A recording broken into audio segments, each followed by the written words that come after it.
Did the Timberwolves make a huge mistake? Your first thought might be, well, yeah, they finished 23-49. It wasn't a great season. And you'd be right. But since hiring a new coach, they went 16-25. They went 7-5 to end the season. D'Angelo Russell came back from injury and was playing well. Karl-Anthony Towns was playing well. Anthony Edwards had a great second half of his rookie season, is likely going to be the rookie of the year. And overall, those are good signs in Minnesota, to the point where I even made a video talking about them, which is a little bit odd because typically teams that are this bad aren't this relevant late in the year. But all of that, all the things that I just mentioned, might actually be a mistake for the future of this franchise. Quickly before we get started, because I forgot to put this in here, there is a play-in live stream tonight on this channel during the Warriors-Lakers game. There's a watch party if you guys want to hang out. I'll be live streaming the entire game on this channel, 10 p.m. Eastern, which is my local time, whatever your local time is. Be here on YouTube tonight. As every single other team in the league, it seemed like, was tanking either for better lottery odds or even for a particular playoff seed, Minnesota seemed oblivious to that, and they wanted to play as well as they could towards the end of the year, and ultimately, they put themselves in a much worse position in terms of lottery odds now than they were just 2 weeks ago, and this is especially significant for a team that has talent but certainly needs more, needs a top-level player, and will not keep their draft pick in the first round this year unless it lands in the top 3. And if it does land in the top 3, they keep it this year, but then they owe it unprotected next year to Golden State as a result of the D'Angelo Russell trade. And this has become such an obvious thing because within 2 weeks, they went from a pretty high likelihood of having like the second best odds in the entire draft of getting the first overall pick to now having an over 70% likelihood to give away this lottery pick this year and not keep it because it will not land in the top 3. There's only about a 30% chance that they keep their pick this year. And even though this team is playing better, they're obviously far from a complete team. They need more defenders and two-way players on the wings. They arguably need more playmaking in the backcourt as well. In my opinion, they need one more really high-level, top-level guy that they certainly could get in this draft, but they also might lose out on that opportunity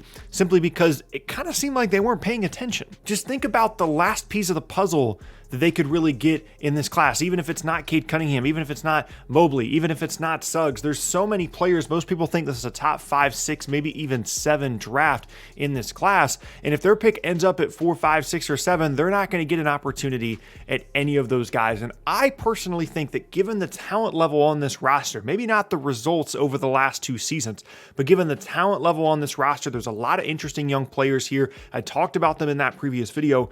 They're really not that far away from being a postseason team, and we've seen teams make significant jumps in recent years. The most recent one, and something we're going to be comparing them a lot to here, is of course the Phoenix Suns, and that's a similar path that Minnesota could be on, but they might have messed it up. And as we all know, there's a ton on the line here for Minnesota to go from the team that everybody's talking about, where's Karl-Anthony Towns going to go next? When is he going to ask out? When is he going to end up leaving? To go from that, those constant rumors, to being a real, legitimate up-and-coming team, this could be the final piece of the puzzle to that. This draft pick, and given their salary cap situation, given the fact that they already owe D'Angelo Russell and Karl-Anthony Towns max money, and a couple of other significant contracts on the roster as well, the draft is really the only way for them to significantly improve their roster, and given how they ended the season, it might not be that much of an option for them next year, assuming that they do owe their pick or that their pick is just not as good because they'll be a better team as their young guys continue to grow and develop. So this might be, realistically, their last opportunity to get a high-level player at the top of a draft class before they start to creep up more towards that dreaded middle of the NBA, unless they get some really good lottery luck down the road. Not to mention, this is a really, really good draft class at the top, as well as within that top 5, 6, or 7, depending on who you talk to, as I mentioned. And all of this that we're talking about, all these potential positives could be ruined not only by the initial D'Angelo Russell trade, which we've talked about in probably 3 or 4 different videos at this point, but also the fact that they just seemed oblivious. Everybody else seemed to be paying attention. Everybody else seemed to know what they needed to do down the stretch to put their franchise in a better position moving forward, and Minnesota either wasn't aware of it or quite simply didn't care. Now, granted, there's an argument to be made here on the other side, and that is that when you're a team like Minnesota that over the past 2 years has not had a lot of positive things going for them, having some kind of positive play going into next year, whether that be on an individual basis for Edwards,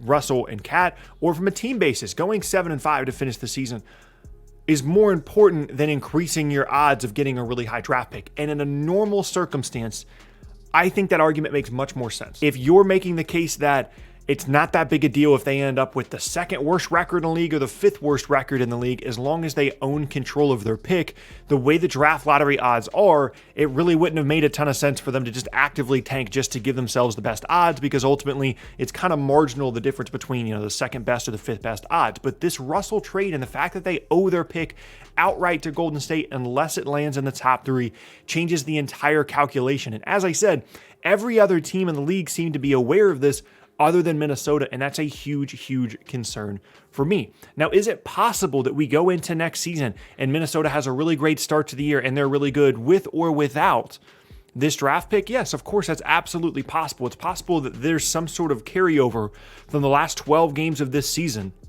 or the last 30 games of this season into next year with their new coach. It actually looks like he's going to be a really positive influence on this group. That's absolutely possible. But I would argue that it's also possible for that to happen when you add in a really, really good draft pick, and that is a greater benefit to your roster than a 12-game stretch at the end of the season where you're 2 games above 500. And I know that when there's been so many negative things around this franchise, that playing 2 games above 500 for 12 games in a row to end a season is a really positive thing, but I don't think that benefit outweighs the benefit of increasing your odds in a significant way of retaining this draft pick. Now, if you want to support this argument even further, you can point to a team last year that ended up becoming the second best team in the entire league this year from a record standpoint in the Phoenix Suns. They got an opportunity to go to the bubble last year. They went 8-0, and that clearly carried over to this year. There's clearly more confidence there. Devin Booker believed that there was an opportunity to win a lot of games. A lot of these other wings and complementary players gained a lot of confidence. They went out and they made some moves to be able to create a better team that maybe they wouldn't have had confidence in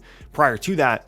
But they also added Chris Paul, and I don't think that can be understated in any way. So even though that Suns example kind of supports this argument, the circumstances are entirely different. There are some parallels between, we don't know if Karl-Anthony Towns is a winning player. We don't know if D'Angelo Russell is a winning player. We thought the same thing about Devin Booker until this year, and then suddenly they gained all this confidence and they've been much, much better. And maybe you could even go on the other side and say that you think that it's bad luck or it's a bad look to actively tank towards the end of the year, and that it's better to just be a good, competent franchise and go out there and play to win the game. I get all that stuff.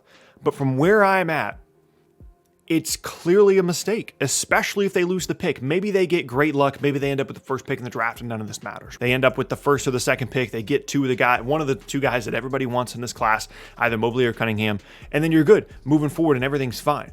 But it's a significant possibility that as a direct result of them playing better towards the end of the year, which you certainly can help, you could have sat different guys. Shai Gilgeous-Alexander hasn't played for forever because Oklahoma City wants to lose games. They sent Al Horford home, and maybe you don't want to be that shameless in your approach to tanking. But everybody else is, and I don't think anybody would look down on you or look differently upon you as a franchise if you chose to do the same thing, because everybody kind of agrees that it's better from a competitive standpoint, and it wouldn't have benefited anybody any more than it would have for Minnesota. Houston is in the same situation. They know they need to be in the top 4. They're going to give themselves the best opportunity to do that. Minnesota should have been in that exact same mindset, and I struggle to understand why they went in a different direction, apart from some of the positives you could potentially see for this franchise specifically that hasn't had a lot of success lately, that has only had 1 playoff appearance in the last 15 years, 1 playoff appearance without Kevin Garnett on the roster. I understand that probably provides more value to Minnesota than it does to a team like Houston that has been in the postseason for multiple years in a row and has been a really good team, and this is the first year in a long time that they're really, really bad. But you have to account for the situation, the circumstances you're in, and you honestly can't convince me that this is not a massive mistake on the part of Minnesota if they end up losing their pick. If they keep the pick, then they get D'Lo, they get this guy that they drafted, and then next year their pick will probably be, it might be in the top 10, but it could be significantly higher than that, or significantly worse than that, I guess, from a draft standpoint, assuming that, they're really good and they get it together and they're healthy. And a lot of different things went into what happened with Minnesota this year in terms of why they were as bad as they were. But for me, I would just much rather have a higher likelihood of the pick. I know there's going to be a lot of Minnesota fans that are going to be very, very nervous going into this lottery night and trying to figure out what in the world is going to happen with this pick and if they're going to end up keeping it, because it's going to have a hugely significant impact on the future of this roster. They could go from a team that's trading away Karl-Anthony Towns in 18 months to a team that is very, very good in up-and-coming roster, specifically as a result of this decision to not tank and the loss of this draft pick. So absolutely, for me, it's a mistake. that's going to be the end of today's video, and I thank you all very much for watching. Once again, my name is Tucker. If you missed any of my previous videos, then be sure to check out the boxes on screen. You can also check me out at various socials and a Linktree link down in the description below. With all those things said, hope you guys have an awesome rest of your day, and I will see you all next time.